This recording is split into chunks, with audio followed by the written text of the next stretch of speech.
Hello, we're the freshly rebranded Oaksterdam, and we'd like to tell you a short story about an unlikely movement that led to a massive change. A movement that started in Oakland, California. The year was 1995, and a young activist named Jeff Jones started a collective as a bicycle delivery service to provide medical cannabis to patients in need. A noble cause, indeed. Jeff's collective of cannabis activists, patients, and growers formed the Oakland Cannabis Buyers Cooperative. They moved into a vacant downtown building on Broadway, coined the term dispensary, and with the city's blessing, began providing medical cannabis to the people, a giant step that would famously become known as Oaksterdam. Oakland was the first city in America to designate this activity, the only other being Amsterdam. That's where the name comes from. But these freedom fighters would need more than scrappiness to start this revolution. They needed mobilization, organization, and education. Oaksterdam needed this guy.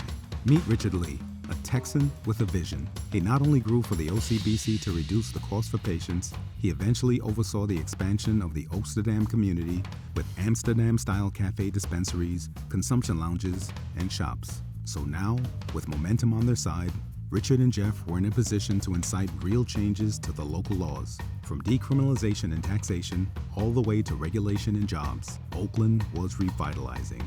So Richard started Oaksterdam University to try to change the local law.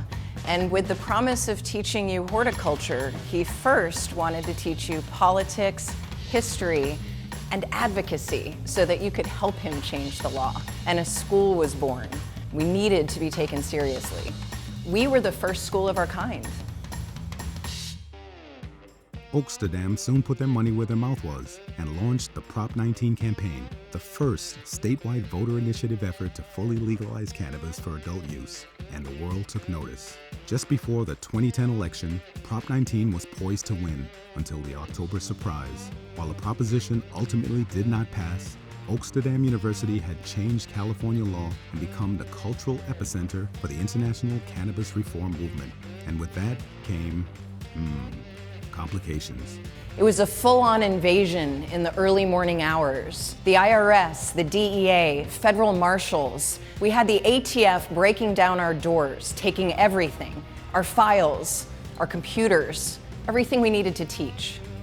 It was a massive disruption that drove FAIR into the heart of the cannabis industry.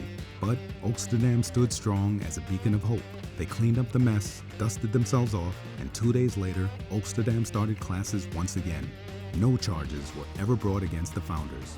The raid was a turning point, really. Now we have over 50,000 graduates from over 40 countries around the world, and we train the very government agencies that we just talked about. We're training the staffers, the elected officials, and agencies to figure out how to regulate cannabis. We're no longer this radical counterculture movement. Not anymore. So we decided we needed something that reflected what would be a new era for Oaksterdam and the industry. A new look to accompany all the completely overhauled and brand new certification programs we just launched, like the business of cannabis, bud tending, and commercial extraction and manufacturing. Oh, and OU is online, so now you can come self-paced or live, virtual, all based right out of your living room. And we'll get you ready for what's next in this industry. Join us, and we'll help you be the hero in your own story.